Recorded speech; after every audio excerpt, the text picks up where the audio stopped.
Muy buenos días, yo soy Andrea Fachado. Hola, Mara Fachado. Y hoy tenemos un programa especial, Muy lo que nos especial. ha hecho ha sido cambiar totalmente de tercio. No traemos un crimen real, sino que traemos una situación catastrófica, horrorosa, que ha dejado cientos de muertos, caracterizada además por la confusión, una confusión quizá provocada además por parte de las administraciones. ¿Quién es el responsable de qué? Eso trataremos de dirimir hoy en este programa especial. Exactamente, no solo muertos, sino también desaparecidos. Y en principio, antes de empezar, yo quiero dar mis condolencias y apoyo al pueblo valenciano y demás afectados. Para empezar por algún sitio, porque esto es terrorífico lo que ha pasado y queremos, sí, como has dicho, darle una versión jurídica a este tema. Es gravísimo. Desde luego el pueblo valenciano y en general España ha estado sola ante esta catástrofe, sin precedentes además. Ha sido terrible, sí. Vamos a ver entonces, primero para centrarnos un poco y qué ha sucedido para llegar al día 29 de octubre, el día de este suceso. ¿Qué ha sucedido antes? ¿Ha habido avisos previos? Y la respuesta es sí. Ha habido avisos previos por parte de la EMET desde el día 24 de octubre. Han publicado tweets. Es cierto que esos tuits estaban acompañados por un gran nivel de incertidumbre, pero el día 24 y 25 de octubre avisaban de lluvias generalizadas en Península y Baleares, pero además añadían, en la vertiente mediterránea podrían ser muy fuertes. Pero es que es terrorífico porque el 26 de octubre, 2 días antes, el sábado, la EMET ya publica un tuit, pese a todo lo que se dijo por los políticos, en la cuenta de la Comunidad Valenciana y predecía ya una gota fría. Gota fría y Dana es exactamente lo mismo. Sí, recordemos que Dana es una depresión aislada en niveles altos y por lo tanto también sigue avisando el día 27 de octubre la EMET y el día 28 activan el nivel naranja. Sí, el mismo día 29, como ya sabemos todos, llega la Dana. Y lo más llamativo es que el presidente de Valencia, Mazón, pide prudencia en Twitter, ya con el aviso rojo de AEMET en varias zonas. Y publicó otro tuit, porque parece que no hay otro medio de comunicación que no sea la red social X, anteriormente Twitter. Publica otro y dice, no os preocupéis, que no cunda el pánico, porque esto va a pasar a las 6 de la tarde. O sea, esto va a desaparecer a las 6 de la tarde. Esto es penosísimo, porque justo a esa hora que él avisa algo y a través de estos medios tan irregulares llegan las imágenes de los rescates y Paiporta y otros municipios ya están anegados. Sí, por esta razón borra ese tuit, que es de total incompetencia por su parte. Después también no es hasta las 8 de la tarde, 8:03 en concreto, cuando suenan la alarma los teléfonos móviles, cuando ya ha sucedido totalmente todo y no queda nada más que mirar qué se puede hacer para al menos minimizar el daño que se estaba produciendo. Sí, esto una alerta a los ciudadanos que por favor activen sus alertas en sus teléfonos móviles para aquellos que no vengan ya de serie, activados. Eso es, en configuración se pueden activar y ahí ya te aparecerían todos los avisos. También hay pruebas, en Barcelona se hicieron pruebas y también lo hay en otras comunidades autónomas, por ejemplo, en Galicia también se han hecho distintas pruebas, a ver si esto funciona. Si no han recibido ningún mensaje, por favor, comprueben sus teléfonos móviles. El caso es que esta alerta, que se sucede después de que haya los muertos, los desaparecidos, las inundaciones y esta situación que desde luego es desoladora, dicen que tenía que haber sido activado por la Consellería de Justicia, pero ahora nos están diciendo que el responsable serían los servicios de emergencia autonómicos. En realidad, una vez avisado la EMET, corresponde a la Protección Civil y autoridades activar la alerta roja. Y esto no lo hacen hasta las 8 de la tarde, es decir, cuando la catástrofe ya estaba encima. Sí. Así que vemos cómo la EMET, podemos concluir de este breve resumen, que desde luego no incluye todo el desastre que ha sucedido, sí que podemos ver cómo la EMET avisa varios días antes, desde el 24 de octubre, lo hace por Twitter, no imaginamos la cantidad de alertas que tendría el servicio en la comunidad autónoma también y el gobierno central, aunque el aviso rojo llega el mismo día. Exacto. Eso sí, por favor, políticos, dejen de mentir. Es hora de que la población sepa exactamente qué es lo que ha pasado, por qué ha pasado, porque esto tiene consecuencias jurídicas realmente relevantes. Sí, ¿y Mazón qué hace? Pues culpa a la Confederación Hidrográfica del Júcar. Y dirán ustedes, bueno, ¿esto qué es? Pues es porque depende del Ministerio del Gobierno Central y, por lo tanto, dice que estos son los culpables de haber bajado en 3 ocasiones sus niveles de alerta en relación con esta Dana. Sí, y ahora tenemos algo muy importante, un arquitecto técnico. Sí, un arquitecto técnico nos va a decir qué consecuencias en los edificios o las infraestructuras ha tenido esta Dana, qué pueden hacer los ciudadanos para comprobar que su edificio está o no está dañado y pues dar algunos consejos para futuras construcciones, sobre todo en Galicia, donde las construcciones, en términos generales, no vamos a entrar en ninguna ciudad en concreto, son bastante antiguas. Hola César, muchísimas gracias antes de nada por tu participación desinteresada en este programa para hablar sobre la Dana. Nuestra primera pregunta es ¿qué tipo de daños estructurales son los más comunes tras un fenómeno como este?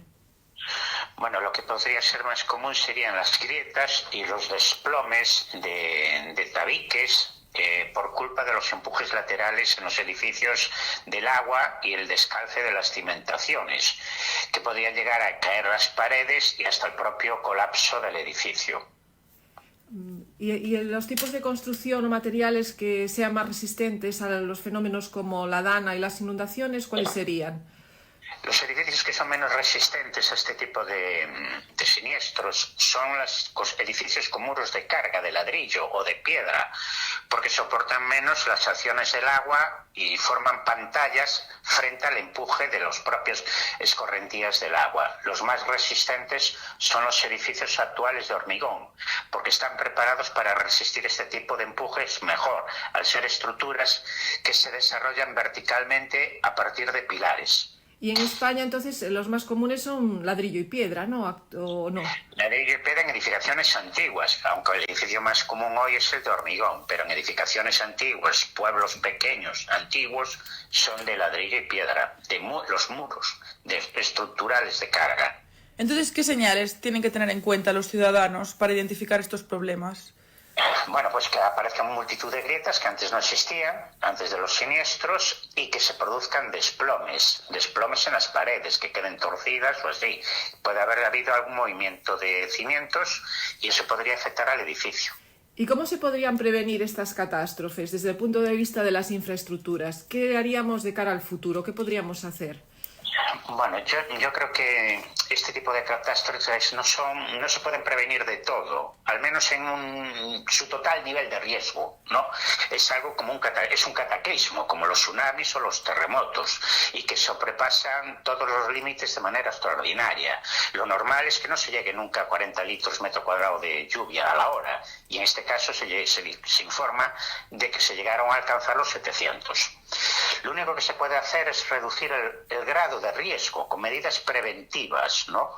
Como limpiar periódicamente los cauces de los ríos, que es algo que, por ejemplo, nos olvidamos, para evitar un mayor arrastre y obstrucción de los canales. No olvidarse de respetar más la superficie de suelos verdes, de monte y de bosque, que tienen una gran capacidad de absorción de agua, y la verdad, urbanizar menos y asfaltar menos, que lo que hace es favorecer las escorrentías en superficie de agua, ¿no? De las aguas. Aparte, habría que respetar las distancias de seguridad con las construcciones a los cauces de los ríos, respetar las vaguadas naturales por donde transcurre históricamente el agua, las áreas de braña, o en menor medida, pues sobredimensionar ligeramente las redes de saneamiento. De todas formas, constructiva o estructuralmente en un edificio, estas acciones, al igual que se considera siempre en cálculo para su dimensionado el viento, la nieve, los movimientos sísmicos, pero en un grado normal, no de niveles catastróficos, porque no se pueden considerar, es decir, solo se podrían tomar pequeñas medidas de cálculo para sobredimensionar las estructuras. ¿Por qué? Estos acontecimientos, si se tuvieran en cuenta constructivamente, harían imposible en costes la construcción y la edificación, y haría imposible el acceso a la vivienda por su precio. Ya entiendo. Entonces, es una labor también de la administración, por ejemplo, no dejar construir en zonas inundables o circunstancias. Las toleras, es cierto, es la propia administración debería de limpiar los cauces de los ríos, respetar más los recorridos naturales del agua en las zonas como las brañas, proximidad a vaguadas de montañas. Entonces ya nos hemos olvidado el famoso desastre que había sido el camping con tantos muertos que se había construido. En una vaguada de una montaña se había dado una licencia para construir el camping y hubo, no sé, un montón de muertos. Es decir, entonces la administración tiene que ser más estricta en respetar y no permitir ese tipo de construcciones en esas zonas de riesgo, y luego las propias labores de la administración a la hora de sobredimensionar los saneamientos, mantener limpieza de zonas de caudales de agua y evitar los embocamientos en las laderas de las montañas de las urbanizaciones y cosas así. Pues nada, muchísimas gracias. Nos ha quedado muchísimo más claro qué es lo que se tiene que hacer y lo que no. Y agradecerte nuevamente tu intervención. Mil gracias. Gracias. Buenos días.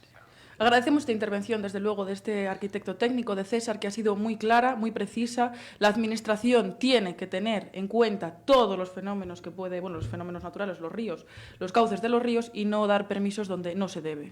Es que es muy importante lo que ha dicho César, es decir, se ha construido, en este caso, en edificaciones de zonas inundables. Sedaví, Belúser y Paiporta están en zonas inundables. Entonces, evidentemente, era predecible que esto pasara. El río Turia se desvió de su cauce y no se inundó la ciudad de Valencia, como otra catástrofe del año 1957, porque este río fue creadas las obras para evitar esto, y duraron las obras 14 años. Sin embargo, en el Barranco de Pollo quedaron sin hacer las obras y estaba sin limpiar. Sí, es que nos parece algo como muy alejado, ¿no? Está en Valencia y quizá esto no puede suceder en Galicia, pero tenemos que recordar que en el 2006 Villagarcía se inundó también por el río del Con. Sí, es que decían el otro día que teníamos a nivel social una memoria de pez, y sí, es la verdad. Y de corto plazo. Y seguramente la entrevista esta que dio Arturo Pérez Reverte en El Hormiguero me pareció brillante. Es verdad que tuvo momentos momentos tensos quizá, porque no estoy al 100% de acuerdo en todo lo que dijo, pero sí que es verdad que sí que tenemos memoria a corto plazo, y en el momento en el que se vuelva a haber unas votaciones o unas elecciones vamos a volver a repetir lo mismo seguramente. Seguramente. Pero si volvemos al martes 29... es a la noche cuando el Gobierno activó el comité de crisis, solamente a la noche, y la Generalitat elevó al nivel 2 la alerta de protección civil. Esto es vergonzoso. Sí, hay que recordar que hay distintos niveles de emergencia. Hay 4 niveles de emergencia, desde el 0 hasta el 3. Así es. El 0 es la prealerta y después tenemos los distintos niveles hasta llegar hasta el 3, pero actualmente se encontraba única y exclusivamente en el 2. El nivel 3 está reservado a emergencias de interés nacional, que yo creo que era indispensable. Sí, y nos decimos, bueno, hay esa emergencia, que es una emergencia a nivel nacional, sería la última. Entonces, ¿a quién está reservada? ¿Quién la puede declarar? La puede declarar Marlaska, en este caso por ser el ministro de Interior. El presidente de la comunidad autónoma, Mazón, sí que la puede solicitar, y por lo tanto no se entiende que no la haya solicitado en este momento. Eso es así, pero Marlaska sería la persona encargada de dirigir la emergencia. Incluiría ordenación y coordinación de las actuaciones y la gestión de todos los recursos de otras comunidades autónomas, a pesar de que no estén afectadas. Yo quiero hacer aquí un inciso solamente y preguntarle a los políticos si su hijo se está ahogando en un río y pone un cartel prohibido bañarse, si no entrarían a salvar a su hijo. Yo solo me pregunto esto. Esta es una pregunta muy importante, porque además sabemos que el presidente, que ha estudiado economía, que tiene un doctorado en marketing, y desde luego, desde el punto de vista estratégico, sin pensar en los humanos, lo está llevando a cabo. Está diciendo, bueno, ¿qué me interesa más? ¿Me interesa más tener al pueblo valenciano para aprobar los presupuestos? Pues lo voy a hacer, y voy a tener esta carta. ¿Y ahora qué me interesa? No declarar el estado de alarma, porque vamos a ver la siguiente herramienta que tendría el Estado también para declarar esta situación, que además ya es una herramienta conocida, porque se ha declarado durante el COVID. Sería el estado de alarma, sería el nivel muy superior al estado de emergencia, y se puede declarar en una parte del territorio o se puede declarar en todo, como sí sucedió durante esta época del COVID. En la ley se recoge específicamente, además en su artículo 4, es la ley 4/1981, por si la queréis revisar, se recoge específicamente para inundaciones. Sí, es como muy bien dices, es decir, es algo que ya hemos conocido, que ya se nos ha aplicado en el momento de la pandemia del COVID. Está recogido en el artículo 116.2, letra A, tal y cual como inundación, de la Constitución española. Es decir, es un derecho fundamental, que no acaban de entenderlo los políticos y que la gente que se estuvo ahogando en Valencia tampoco lo entiende. ¿Qué es lo que ha pasado y por qué no se ha activado? Con toda la razón, no lo entendemos tampoco nosotras. No, es que además, si vamos a esta ley, es una responsabilidad compartida. Por lo tanto, el presidente de la comunidad autónoma, Mazón, sí lo podría solicitar del Gobierno esta declaración del estado de alarma, que únicamente puede hacerlo el Gobierno previo acuerdo del Consejo de Ministros. Claro. ¿Se debería declarar el estado de alarma por el Gobierno? Esta es la gran pregunta. No hay límite temporal, podría declarar la emergencia en cualquier momento, y al parecer el Partido Popular plasmó un informe, las pruebas de que el presidente debió declarar la emergencia nacional el mismo martes que llegó este fenómeno meteorológico. pero yo no quiero traspasar ni ver los partidos políticos ni los colores políticos. Paso de todos ellos.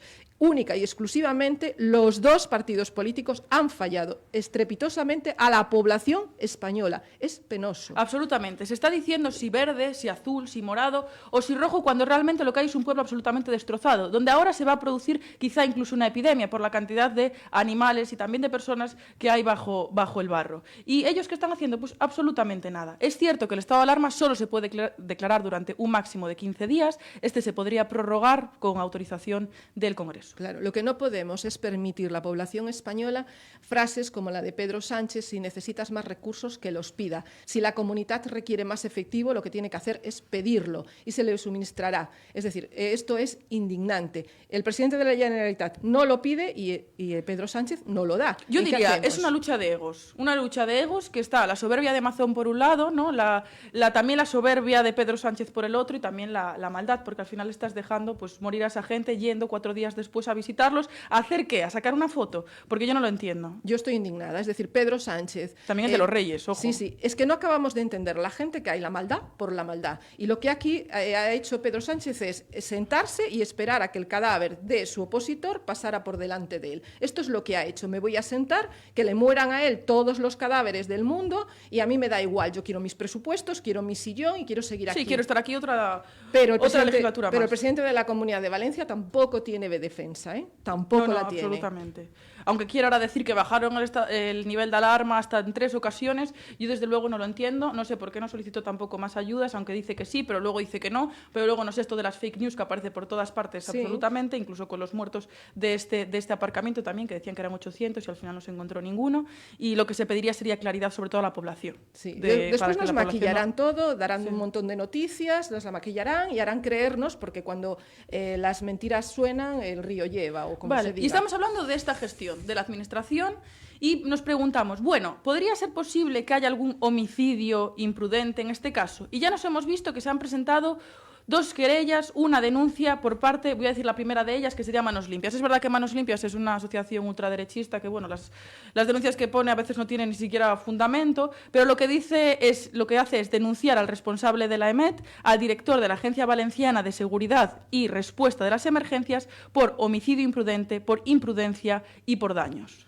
Así es. Evidentemente se presentaron 2 querellas también por la asociación Iustitia contra Mazón, Pedro Sánchez y Marlaska por omisión del deber de socorro, prevaricación omisiva y homicidio imprudente y lesiones. Vale, y decimos, bueno, Mazón, ¿qué omitió Mazón? Bueno, Mazón omitió una lista innumerable de aspectos que sí que se deberían de haber activado. El primero es el Patricova. Patricova es el plan especial ante el riesgo de inundaciones de la Comunidad Valenciana, y este no fue activado en esta catástrofe. Tampoco siguió la Ley de Protección Civil y no solicita tampoco el estado de alarma, cosa que sí le permite la ley específica de estado de alarma, excepción y sitio.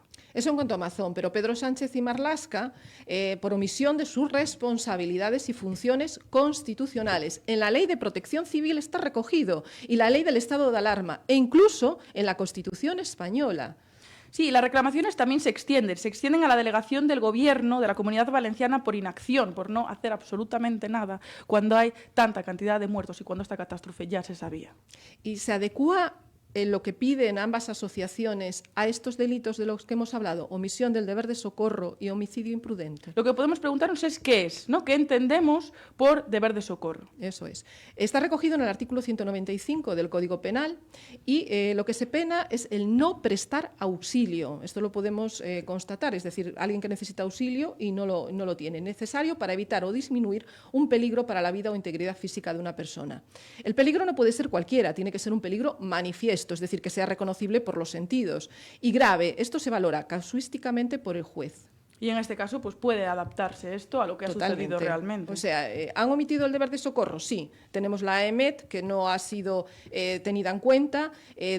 Posteriormente están muriendo gente por las calles, en sus garajes. No se piden esos recursos, no se da dinero, no tenemos al ejército, no tenemos la policía, tenemos emergencias, pero es tan escaso lo que tenemos que hay una omisión del deber de socorro de los políticos. Y no solamente vamos a estar frente a la ley obligados los los particulares, sino aquellos que están en sede política. También tienen que responder de sus acciones, no solamente dimitir. Y esto por la parte del deber de socorro, la misión del deber de socorro. Pero en cuanto al homicidio imprudente... El homicidio imprudente lo tenemos en el artículo 142.1 del Código Penal. Conlleva una prisión de 1 a 4 años. Y el autor, pese a no tener intención de matar a nadie, actuó de forma inconsciente o temeraria y eso ha provocado el fallecimiento de esa persona o personas, como es el caso. Causar la muerte de una persona sin tener intención para ello, pero se realiza por una imprudencia, negligencia o falta de cuidado. Hay una acción o incluso una omisión que causa el resultado de muerte y se da en este caso. Sí, parece que sí, porque a mí me recuerda este artículo a un caso que se abrió de una residencia en el 2022, donde habían muerto más de 40 ancianos en esa residencia durante el COVID. Y se abrieron esas diligencias a los responsables de la residencia por no poner todos los medios que había dicho el Ministerio de Sanidad para ese momento. Entonces, por esa imprudencia, pues se produjeron estas muertes. Si esto ha sucedido en una residencia, lo podemos transponer a los políticos. Otra cosa es que luego, después se lleva a cabo y efectivamente no salgan impunes. Y hilando un poquito todo, tenemos 158 muertos, recordemos, una administración que no ha limpiado un barranco, que no ha acabado, esas obras en el barranco de Pollo, que fue lo que arrasó como si fuera que no tenemos policía, que no tenemos ejército en los primeros días, que son los esenciales para sacar a la gente de sus garajes. Es decir, uno diciendo yo no lo pido y el otro diciendo yo no lo doy. Vamos a ver. Sí, y esto parece un juego de niños en lugar de una situación real con muertos y catastrófica. Yo pediría que la próxima vez se crease una comisión especial con profesionales que actúen inmediatamente y que dejemos ya de decir que las comunidades van aparte y el Estado de Gobierno va aparte. Sí, tantos ministerios y ninguno, vale. Realmente, yo no sé por qué se hacen tantos ministerios, estamos pagando tantos impuestos para que ninguno se haga cargo de esto. Pero sí, lo que sí que han abierto en el juzgado de Valencia, en el número 3 de Torrent, lo que ha hecho ha sido una investigación por estos incidentes que todos recordarán a los reyes y al presidente del Gobierno. Sí, a ver, estamos en contra de cualquier tipo de violencia, sí, pero la indignación de los valencianos era clara. Vienen a pasearse, a hacer la foto y a no embarrarse. Aquí hacía falta embarrarse y hacía falta ayudar. La Guardia Civil conoce ya la afiliación de estos agresores, es decir, ya sabe quiénes son, aunque no se confirmó que sean radicales de extrema derecha. De nuevo, las penosas palabras del presidente de nuestro Gobierno, Sánchez, que dice son violentos absolutamente marginales. ¿Quiénes? ¿Los valencianos? Me pregunto, es que es doloroso. ¿Y por qué los investigan? Bueno, el primer delito es desórdenes públicos, un delito que quizá no se acople a esto que ha sucedido porque es en grupo y habías dicho que eran personas aisladas con el fin de atentar contra la paz pública, cosa que no considero que se dé en este caso. Otro de los delitos es atentado contra la autoridad. Por ser contra un miembro del Gobierno sería de 1 a 6 años, en este caso, la prisión a la que se enfrentarían, y el otro sería las lesiones. Sí, pero la prisa de esto es indignante frente a la lentitud para lo realmente necesario que es la ayuda. Pero hay una única dimisión que a mí casi me entra, no puedo decir la risa porque no es una cosa de risa, pero me llama poderosamente la atención. Ana Bernardino, la edil del PP en el Ayuntamiento de Santa Elena, Jaén, ha dimitido. Es la única que ha dimitido, que yo tenga conocimiento hasta este momento por los hechos que han ocurrido. Y por llamar a Pedro Sánchez HDP y Maricondeme. Además de culparlo de la catástrofe y alegrarse de que le hayan tirado barro al rey en su visita el domingo a Paiporta. Sí, y esta ha sido la única dimisión. La única dimisión que yo tenga conocimiento hasta este momento. Sí, cuando la gente allí pedía pues incluso despidos inminentes, es lo que le pedían a los reyes. Porque los reyes también, bueno, vimos que le llegaba barro, Mazón estaba detrás, casi no se reconocía respaldado por el rey, pero se le podría a estas personas que han tirado ese barro, a los reyes, pues penar por el artículo 486. Este artículo lo que hace es establecer para otras lesiones, porque no son lesiones que afecten contra órganos vitales, entonces ya otras lesiones, una prisión de 4 a 8 años. Sí, a ver, que todo está fatal, que la violencia está mal, pero la indignación es entendible. Y es entendible porque han tenido que liberar la calle para poder entrar esta comitiva real. Sí. Y han sacado vehículos, si la noticia es cierta, han sacado vehículos de esa zona de voluntarios que habían ido a ayudar y han tenido que ir a buscar al depósito de la grúa sus vehículos y pagar una multa de 200 a 300 euros. Es decir, es indignante. Si esto es real, es indignante. Es que estuvo paralizado durante 2 horas. Exacto. Por esta comitiva que no sabía muy bien qué venía a hacer. si no fuera a remangarse y ponerse un poco a ayudar al otro. Ven el primer día, entiende qué es lo que necesita el pueblo, ayuda y haz todo lo posible para agilizar. Y si no, no vengas, exactamente. Eso es. Quédate en tu palacio. Pero decíamos que hay distintas localizaciones, distintas poblaciones como Paiporta, Catarroja, que son gente que está viviendo allí y luego después se va a trabajar a Valencia. Entonces lo que hizo Yolanda, que como sabemos es la ministra de Trabajo, publicó un tuit que está dirigido a estas personas que dice que si corren riesgos no deben ir a trabajar. Y además, en el caso de que se lo obligue, que ella pone a disposición los medios de denuncia del Gobierno, del Ministerio, para alertar de estas situaciones. Sí, era indispensable esta actuación porque la gente no tiene ni para comer ni casas. Algunos han quedado absolutamente sin casas como para ponerse a ir a trabajar. Pero claro, es necesario ayudar a los empresarios y entonces se reactivó los ERTEs, que sabemos ya por el COVID también, que son los expedientes de regulación temporal de empleo. Se trata de una suspensión de un contrato o reducción del contrato laboral. Eso es. Si recibís alguna notificación de un ERTE, es importante recibir una notificación fehaciente que explique, en primer lugar, la duración de la medida, cuánto va a durar, las condiciones y cómo afectará a vuestra jornada y también a vuestro salario. Exactamente. Esto para los trabajadores, muy importante saber cómo actuar ante un ERTE. También podría darse un despido colectivo en estos casos y sería el FOGASA, el Fondo de Garantía Salarial, que tenga que asumir las indemnizaciones de los trabajadores y deben consultar a la mayor brevedad posible sus derechos a un abogado. Es muy importante que actúen lo más rápido posible, debidamente informados. Eso es. Y después también hay el permiso por fuerza mayor. Esta es una figura muy nueva, muy reciente. Solo hay una sentencia de la Audiencia Nacional en este sentido del 13 de febrero del 2024. Y lo que dice esta sentencia es: da igual que este permiso retribuido no esté en el convenio, da igual que no se haya pactado por las partes, en el momento en el que suceda una desgracia como esta, es decir, causas de fuerza mayor, se puede solicitar. Esto en cuanto al trabajo, ¿vale? En estas situaciones, ¿qué podemos hacer o qué podemos aconsejar en cuanto al trabajo? Pero después también tenemos, una vez que hemos atendido los daños personales, los daños materiales, que parecen menos importantes, evidentemente lo son, pero tienen su importancia una vez que todo se tranquiliza un poco o vuelve a su cauce, nunca mejor dicho. Entonces hay solicitudes de indemnización actualmente, más de 46.000, que se gestionaron ya el 40%, según dice el ministro de Economía.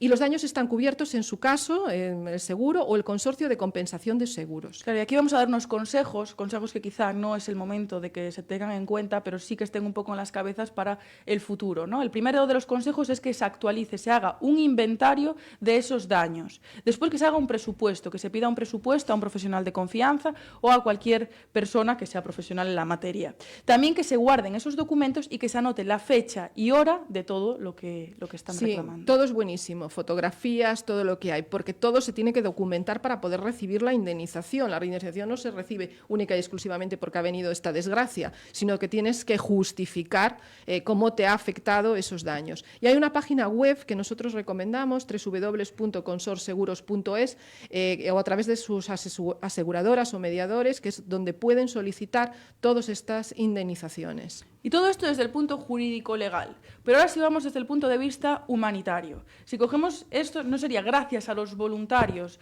que se han puesto sus trajes, su ropa, lo que tenían a mano y han ido a estas localidades a ayudar, a sacar el barro. Porque decían que éramos la generación de cristal, pero desde luego ojalá todas las generaciones fueran así, fueran de cristal para romper pues todos esos techos que por prejuicios se han impuesto. Sí, chapó ante estas ayudas y estos voluntarios, y yo quiero ser ácida de nuevo y voy a hacer como una comparación entre la población, la actuación de la población y la de los políticos. Tenemos a Aina Vidal, portavoz de Sumar, diciendo: los diputados no estamos para ir a Valencia a Chicaragua. ¿Perdona? ¿Para qué además está? A los pocos días de suceder. Es que es muy doloroso escuchar eso cuando tus familiares, tus niños, tus hijos están muriendo en el barro, tragando barro, porque tú dices que no estás para achicar agua. ¿Perdona? Esta mujer, ¿qué hace en su puesto de trabajo todavía? ¿Qué es lo que hace ahí? Nuria Montes, consejera Valencia del PP. Aquí no se van a entregar cuerpos a familias, no se va a permitir el acceso de familiares a la zona donde tenemos custodiados todos los fallecidos. Así que tienen que esperar de manera obligatoria la llamada del juzgado y la entrega de la documentación pertinente. El mejor lugar donde pueden esperar las noticias es en sus domicilios. Perdona, quizá ya no tengan ni domicilio. Es indignante. Es indignante que me diga esto, que me obliga a quedar y que no diga hay una organización, tenemos que organizarnos, podemos ir un poco indignante la clase política que tenemos en Es nuestro que no país. hay empatía, es que no hay dolor, es que no hay nada. ¿Qué estamos haciendo? Ya no hay organización, ya no hay protocolos, ya no hay nada, pero es que ni siquiera empatía. No. Es que no hay... Faltos de absolutamente todo y lo único que hacen es mirar por su puesto de trabajo y que el sueldo les llegue cada mes. Nada más. Si no fuera por estos voluntarios que ayudaron a despejar la zona, que ayudaron a limpiar, incluso no teniendo recursos, no teniendo botas, yendo con calzado de calle para estos lugares, pues no se podría hablar de lo que estamos hablando ahora y de lo que nos va a contar uno de estos héroes anónimos, además ferrolano, pero que está viviendo en Valencia, y nos va a explicar un poco dónde está.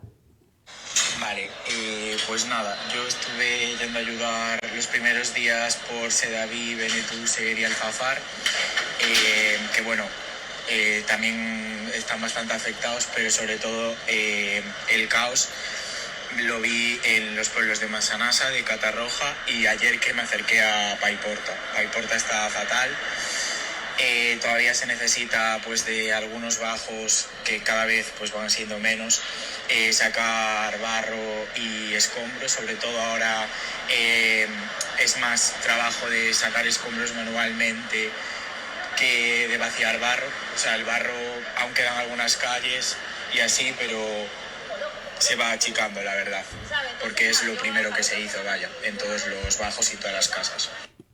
Sergio Gómez, que está ahí durante un periodo, luego nos lo contará él, de 6 días, de pueblo en pueblo, pues ayudando a la población en todo lo que puede. Es esta misma mañana cuando nos está comunicando estas historias, es decir, es candente la actualidad. Sí, y le hemos preguntado también qué es necesario, qué necesitan ahora mismo, y esto es lo que nos ha contestado. Y nada, después, cosas que hagan falta ahora mismo, pues hay una lista que está bastante bien, que está circulando, que bueno, que básicamente lo que dice esa lista es que ahora pues hacen sobre todo falta desinfectantes, porque ya al vaciarse el barro la gente como que ya está empezando a desinfectar con fregonas y cubos también hacen bastante falta. Botas, o sea, la gente se volcó muchísimo en comprar alimentos, que están súper bien y tal, pero justo ahora yo creo que hay una sobrecarga de alimentos. De hecho he visto como que ya estaban enviando de vuelta a algunos sitios alimentos que iban a donar, y lo que hace más falta es como material, rollo los limpiacristales estos o rascadores para terminar de quitar el barro en algunas zonas, sobre todo botas. O sea, la gente pues a lo mejor que hace compras de 30 a 40 euros de compra, pues en lugar de hacer eso, que está bien, pero que ahora mismo no hace tanta falta, igual comprar unas botas en Decathlon o en cualquier tienda de agricultura, o aunque sea en los chinos, en cualquier lado. Y eso se agradece más ahora mismo, porque yo, por ejemplo, he ido todos los días en zapatillas. Ayer sí que es verdad que me compré como unos botines en Decathlon porque está todo agotadísimo, pero he ido con bolsas de basura y zapatillas, y al final pues entre que resbalan, que se empapan y todo, es mucho mejor botas. Pues también entre las cosas que más falta hacen ahora es pues medicamentos, sobre todo lo que tenga la gente, que le sobre por casa o así. Después también mascarillas, y también una cosa muy importante que vi son tuppers, que no necesariamente tienen que ser los tuppers buenos de plástico, sino pues estos tuppers que tienen en los restaurantes de cuando te sobra comida, de que te llevas a casa, ¿sabes? Que son como de usar y tirar de una vez. Porque la gente que está en las casas afectadas va hacia los puntos de recogida de alimentos, que es de donde cogen pues todo lo que necesitan, y ahí en esos puntos están haciendo como comida caliente, y para llevarlas a las casas pues se necesitan sobre todo tuppers, porque a veces se acaban o no hay, y entonces es bastante rollo, sobre todo para la gente que vive en un tercero y que a lo mejor no puede bajar, la gente mayor o así. Sí, pues así nos queda un poquillo más claro lo que necesitan, qué es necesario, esas botas. Recordemos que él pues fue varios días incluso con bolsas para evitar pues cualquier daño mayor o cualquier infección. Y es cierto que con la recepción de esos productos, de esos alimentos sin organización, están causando esos colapsos que él mismo nos mencionaba, en los almacenes también y en los centros de recogida. Sí, es así. Yo ahora de mi consejo nadie necesita, pero ahora ya sería más conveniente, una vez que los alimentos y el agua ya están cubiertos, como él nos dice, que está en primera persona allí viendo lo que hay, sería pues hacer donaciones dinerarias para que puedan comprar lo que sea, porque estamos hablando, a ver, las donaciones que sean en sitios que tú tengas la seguridad de que va a ir allí, como la Cruz Roja, por ejemplo. Evidentemente necesita incluso productos farmacéuticos y entonces no los vamos a enviar desde aquí. Lo bueno es que se pueda comprar ya sobre el terreno lo que necesite. Sí, productos farmacéuticos, tuppers, pues vemos un poco todo lo que necesita. El daño psicológico, desde luego, que se está produciendo con esto es brutal para la gente que está allí. Muchísimo. Y le hemos preguntado entonces cómo está, cómo se encuentra. Y nada, en cuanto a cómo me siento, pues al final yo tampoco no me afectó directamente la Dana y intento tomármelo pues como ayudar con positivismo y tal, porque sí que es verdad pues que estos días hemos ayudado a gente que se ha desbordado delante nuestra y tampoco puedes mostrar debilidad, sino animarlos y ayudar en lo que se pueda. Y a ver, sí que es verdad que ya es mi 6º día que voy a ayudar y llevo reventado, porque ayudar no solo implica el ir allí y el esfuerzo físico, el esfuerzo mental de estar allí, de moverte y tal, sino pues llegar a casa, poner lavadoras, desinfectar todo, porque ahora hay muchas infecciones y están avisando. Y eso también, pues igual llegas a casa y llegas reventado y tienes que estar como 1 hora quitando barro de tu ropa, de las zapatillas, desinfectando todo, limpiando los baños o el sitio donde te cambies y vuelvas un poco a tu vida normal y todo eso. Entonces, pues, que ya es bastante trajín y es bastante complicado. Ya no solo es ayudar, ya no solo es poner el esfuerzo físico, también esfuerzo emocional. Y desde luego serían más necesarios más psicólogos sobre el terreno, que ayudasen a no solo a las familias de las víctimas, sino también a los voluntarios, incluso que están allí viendo todo ese horror, porque se tiene que sobreponer y sacar una alegría, sacar su buena cara, pues para poder animar a la gente de estos pueblos. Es que ha faltado esa organización, han faltado psicólogos, que lo ha habido en otros momentos y en otras emergencias, y aquí no se han visto, al menos no a través de los medios de comunicación, no lo suficientes para atender a las víctimas y a aquellos que están perdiendo a sus seres más queridos, a sus casas, y para ayudar también a estos voluntarios, gracias a Sergio y a los miles o cientos de Sergios que hay en la zona valenciana. Sí. Y le hemos preguntado si sería posible ir desde Galicia, si los gallegos podríamos ir a ayudar a estas zonas. Y bueno, después hay mucha gente que me ha dicho que cómo está la cosa para venir incluso desde Galicia, desde Ferrol, desde muchos sitios, y sí que es verdad pues que aquí pues van a hacer falta manos durante un mes seguro. La carretera sí que es verdad que estos días no la vi tan colapsada, pero claro, no sé, viniendo desde tan lejos lo que te encuentras, porque como la vía principal es como ir a Madrid, si vienes sobre todo desde el norte, y después bajar a Valencia, pues seguramente haya algún colapso en algún tramo de carretera o en la salida de Madrid, no sé. Pero que bueno, que toda ayuda es bien recibida. Pero que bueno, que la gente tenga en cuenta que también desde casa enviando cosas, rollo, no solo alimentos, me refiero a material o botas o eso, pues que hace muchísimo también, incluso. Un mes es lo que él prevé que va a durar. Yo creo que va a durar incluso mucho más de ese mes. Espero que no quede en el olvido esta noticia que ha tenido este impacto brutal durante estas 2 primeras semanas. Sí, es verdad que se han anunciado por el presidente de Gobierno que se van a dar miles de millones de euros, entre ellos de 15.000 a 60.000 para las viviendas y casas, pero no nos olvidemos de las zonas catastróficas, que una vez que dejan de salir en los medios de comunicación, dejan de llegar las ayudas, dejan desprovisto de todo a la población. Eso, que la memoria de pez no se dé en este caso y ninguno más. Y por último, Sergio nos decía o nos hablaba de las fake news, de esas noticias falsas que han salido de manera interesada o desinteresada por parte de distintos medios de comunicación y también por parte de otros entes. Entonces vamos a ver lo que nos dice en este caso y sobre todo avisar a la población. Y después, algo muy importante también que quería destacar es lo de contrastar muy bien la información que se comparte en las redes sociales y también pues las noticias, porque bueno, a veces no todas las fuentes son fiables, sobre todo tema periódicos y tal, Y no es que no todas las fuentes sean fiables, sino que a veces pues un titular parece que nos quiere decir una cosa y en verdad nos quieren decir otra y ponen ese titular como para ganar lectores y tal. Entonces, cuidado con eso y también mucho cuidado con lo que se comparte en Instagram, porque ya la semana pasada pasó que se difundió una noticia falsa de que en el aparcamiento de Bonaire que iban a aparecer como 800 cadáveres, que era mentira, y al final pues no ha aparecido ninguno aún. Y jugar con eso me parece bastante sucio y triste, la verdad. Así que mucho cuidado con compartir cosas e información y bulos y tal. Coincidimos plenamente con todo lo que dice Sergio. Muchísima precaución a las redes sociales, con esas noticias que parece que dicen una cosa y solo es para captar pues lectores o tener más repost. Desde luego lo que tenemos que decir de Sergio es que muchísimas gracias, porque desde luego por gente como él, de todas las edades, de cualquier parte del mundo, Valencia está pudiendo pues salir adelante o al menos ver un poco de luz al final de ese túnel que va a ser largo. Son héroes que están ahí y que han respondido como nadie y como no han respondido los políticos, que solamente quieren aferrarse a su sillón con un total despotismo, y lo que necesitamos es políticos que miren por la población, no que miren por su sillón.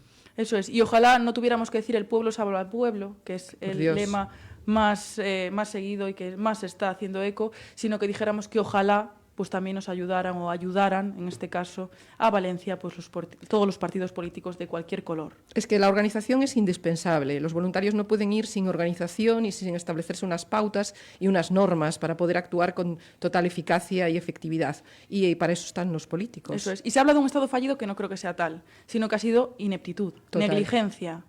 Pero Estado fallido como tal no lo considero, porque en el caso de que lo consideráramos así, pues iríamos a la total anarquía y... Pues todo nuestro agradecimiento y nuestro corazón en Valencia. Hemos hecho este programa especial esperando informar lo máximo posible dentro de la realidad y el mundo jurídico y la responsabilidad que tienen aquellos que han actuado indebidamente, incompetentemente, como has dicho, e ineficazmente. Eso es, agradecer de nuevo las intervenciones de César como arquitecto técnico y también la de Sergio, que ha parado un segundo de ayudar para poder pues, contestarnos estas preguntas. Pero ahí sigue, con los pies en el barro, literalmente. Así es.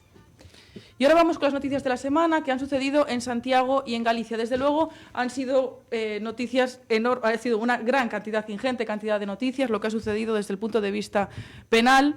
La Fiscalía solicita 28 años de prisión para el exjefe de sala del Hostal de los Reyes Católicos por 2 delitos de agresión sexual con agravante de superioridad y otro delito de acoso sexual continuado, y además a pagar una indemnización de 120.000 euros a la víctima. Eso es. Y hemos tenido detenidas 5 personas en Santiago en la desarticulación de un grupo dedicado al tráfico de drogas. Se intervinieron 500 gramos de cocaína, una balanza y más de 5.000 euros en efectivo. ¿Tú crees que esto se podría decir que es autoconsumo? No.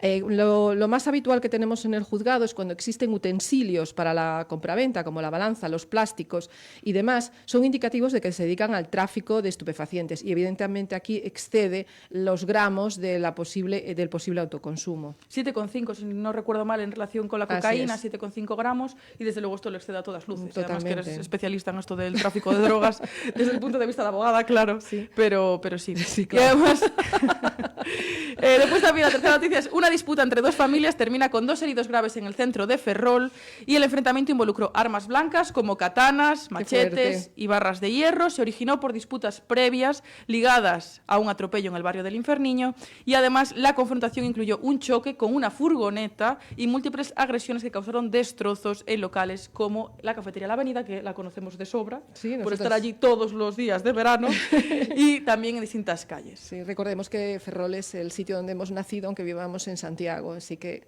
es penosísimo que esto esté ocurriendo en nuestras calles. Y el caso de Nerea Añel da un vuelco, y la Audiencia Provincial de Orense, tras anularse la primera resolución que absolvía al acusado, por el Tribunal Superior de Justicia de Galicia condena a 10 años de prisión al acusado por no auxiliarla cuando se cayó. Muy importante y de justicia es que haya salido esta sentencia. Sí, finalmente la Audiencia Provincial pues hace caso de lo que dijo el jurado, que efectivamente lo declaró culpable por ese delito. Sí, eso fue muy llamativo, que el jurado diese una cosa y el juez dictase una sentencia totalmente contraria a lo que decía el jurado. Y esto sería todo del programa de hoy, un programa especial dedicado a la Dana y a este hecho, desde luego, eso sin precedentes. Un beso muy fuerte a todas las víctimas, el abrazo, nuestras condolencias y hasta pronto, lidereses. Nos vemos en Santiago.